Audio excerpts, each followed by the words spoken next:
Nas, congratulations on your return, your 13th album, Legit. And, this is a real body of work, King's Disease. It's a strong title. And the album justifies that title as a start to finish body of work. It's a great feeling. It's a great feeling. But it's also, of course, the world, so putting out music now is like, I could have held up and held on to it, but I had to let it go. And the world's messed up, but, I had to do it. I had to release, put it out because this is a point in time where it's going down in history, and 2020 is something we ain't asked for, so I needed to do something to I couldn't hold on to it. I was working on it. I stopped because of COVID, because of the pandemic, and all the racial injustice and all this stuff. I couldn't finish the record. And then after my man Hit Boy hit me, he's like, come on, you gotta go. We gotta finish this. We was having a great time making it. So yeah. I think if you'd released an album that had been finished pre-2020, I can understand even more why there would have been a concern about how does this relate. So much has changed and the world is going through serious growing pains, hopefully for a greater harvest and a better future. But you address a lot of this on this album. And so in many respects, we need an album like this because art imitates life and life influences art, right? Right. What was the one song, just to get the ball rolling, that you felt most passionate about from the second sessions that you did, where you really felt drawn into the subject matter that relates to now? Is there one song on the album that really speaks to you? It would be Ultra Black, but a lot of things that I was working on, it was already there. The title was King's Disease before this craziness happened, and a lot of the things I was saying, but watching George Floyd and what happened. I couldn't watch the film, but just watching all the terror happening all over the country, I just felt the knee on my neck, and I felt the knee on our people, and I felt like I needed a pride moment. I needed a moment to be happy about our existence, to have made it so far, and all the things that we have done as a people, and it constantly being ripped apart. In a moment that we were going through so much darkness, I wanted a song that would bring light, something different than anything I've done before. I didn't want people to get it and then hear something I did before. So Ultra Black was that representation of a uplifting feeling and a feeling of empowerment. Can you describe what your vision for King's Disease is and what this title represents to you? Two powerful words that I've never seen together. Wow. When I started the record before the pandemic hit, the first record I wrote was King's Disease. And I just saw a lot of people as kings in this music industry, athletes, entertainers, entrepreneurs, doctors, people like yourself. I see us all as kings. And I say, we got to a certain level, and the guys that's still on the block, kings. I'm like, we survived, we got to a certain level, those guys survived, got to a certain level, they're kings. But what is the thing to watch out for now? If you have everything you want, or you're in this good position or decent position to grow, you have to watch out for the things that's gonna get in your way. And it's usually our own selves that get in our way. And it's too much, it's the drinking, it's the wine, it's the sushi, bottle red wine. This is from France, this is from what year? This is what, and it's the lifestyle I'm watching people live, and it's a lot of that. And, as you know about gout and stuff like that, which I never had, but I know people that got gout. I know people that got it just from the lifestyle. That's a lot of Wagyu beef and red wine right there. Exactly. Someone needs to step in. There needs to be a level of lifestyle intervention if you're getting gout from the Wagyu aged beef and the Pinot Noir. Exactly. And in another form, Wagyu would be ego. It would be drunk off your own power. Sure, it's figurative. Yeah, it's figurative. Sure. So you look at it and you go, all right, King, what do you do now with this position? All the way up to the president's office. You get drunk with power. Is it women? What are you allowing to take your time, and what is happening that can take you off of your throne? Be aware of it. Right. And as you grow, it's all about learning how to take care of yourself. Yeah. Because things are going to come at you fast. Things came at me fast from all different directions. You've achieved a recognizable amount of fame now.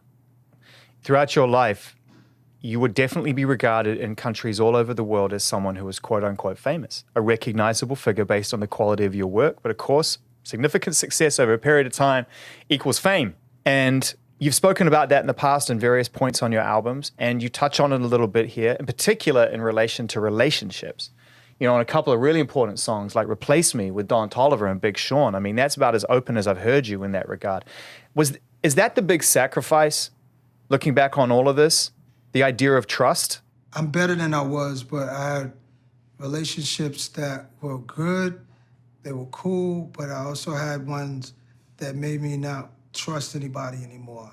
It made me afraid to be in a relationship anymore because the things that can happen. It's like, you know, you don't know who's real and all of that. And that comes out in the music, you know, what I was dealing with for a couple of years with dating, you know what I'm saying? So I'm like, I gotta fix me. Am I the problem? Are they the problem? What do I need to fix about me to make myself better at relationships and don't run so much? If whoever I was dating felt like I was not opening up enough, or I'm not sharing my feelings and my thoughts, and I was just protecting myself and guarded so many times that, you know, relationships would go away because they just wouldn't trust me. They were like, this guy's not telling me nothing, and whatever the case may be. So I just started putting that in the music with this album, you know, and it was cool to get Big Sean on there because his verse is heartbreaking, and not just because of the words, but what I really appreciate about Sean is that he connects his performance to the emotion of his narrative. He doesn't just expect you to connect emotionally to the words. He will present it to you almost like an actor does. Wow, he's great, and his relationship as well is a very popular one. You know, so for him to open up about that, you know, it was like he met me right there where we're opening up. We're talking about our lives. It's funny when you think back on all of the opportunities and all the achievements that you've had. There were a couple of unrealized ones, things that were rumored, talked about, never quite landed. And I think real fans felt the firm was that. They felt that opportunity for you and AZ called Mega, Foxy Brown, and of course Dr. Dre as well. It was like the greatest basketball team on paper that just couldn't get to the playoffs. You know what I mean? Yeah, for sure. Now we have a chance to live out some of that as fans, some of that dream coming true. But before we get to the song, which brings you all back together, are you comfortable now putting into words some of the reasoning why it never eventuated in the first place? Sure. The whole idea from the beginning, Steve Stout was managing me back then. He was good with Jimmy Iovine, and I got good with Jimmy, and I was good with Dre. And me and Dre wanted to work. We wanted to work bad. Me being a big fan of his music since before I was ever in music, to doing a record on my second album, and then we wanted to do The Firm, and we did it with Aftermath. So I just saw Dre not long ago, and he said, Nas, there was managers, assistants, there was so many people in the studio that I couldn't lock in. And if we had Dre's full attention to do the entire project, things may have been different. At the time, Steve Stout managed me and the producer team, the Trackmasters. So automatically, it was a family thing. We wanted Dre and Trackmasters to split the production. That was different for Dre.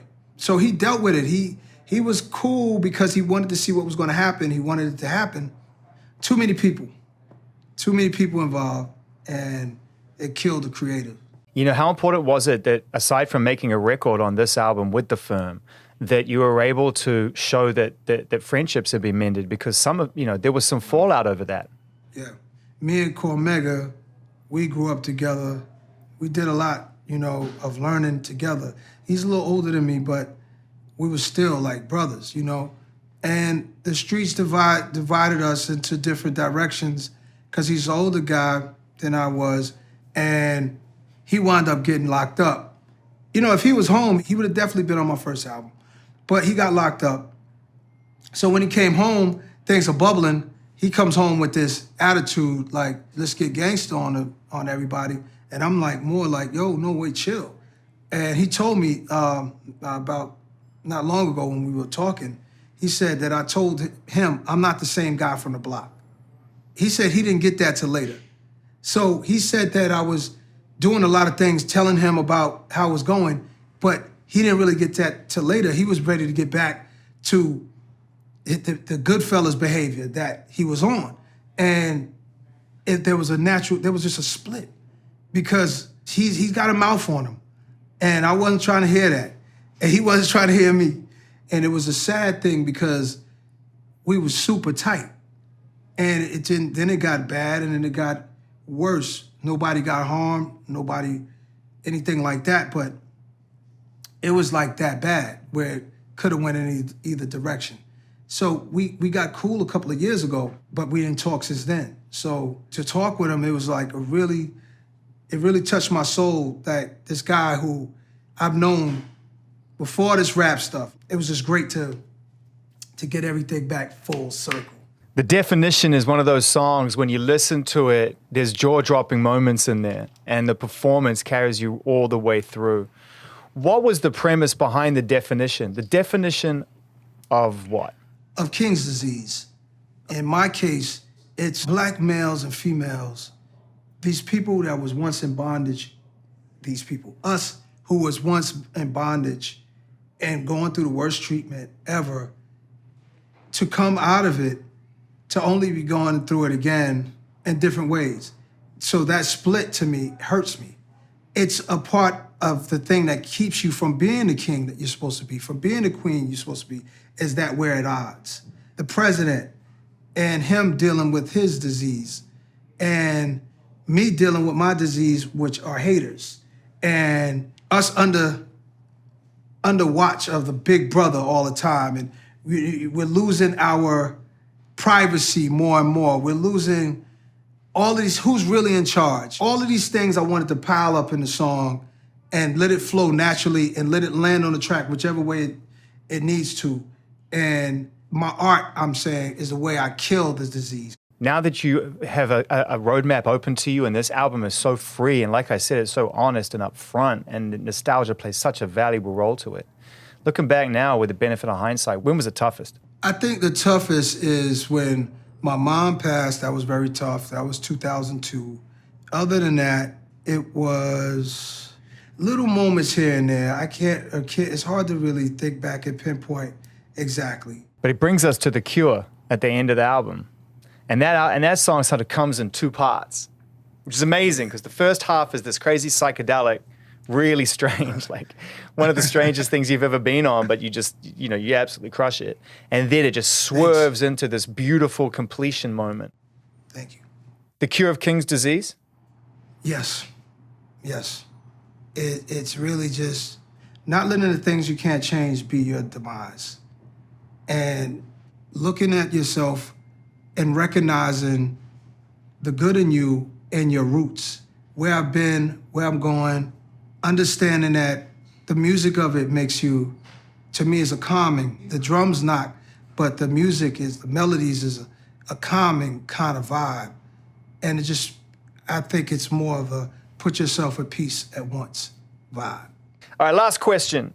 This album, you put it out, you've given us this gift at a time where no artist really wants to be cornered to put music out like this in this time frame. It's not ideal, and everyone acknowledges that. So we more than appreciate the gift of music at this point because it comes at a cost to artists. It does. Right. But as we move forward and as the world continues to try to put itself back together and like I said, for a brighter future, for something that fits better, are you feeling creatively inspired? Because it often happens, you finish something you love as much as I know you love King's Disease and you're just still charging. Is that how it feels? I'm so charging right now that I'm not going to stop recording I'm working on something else now. That's what I want to say.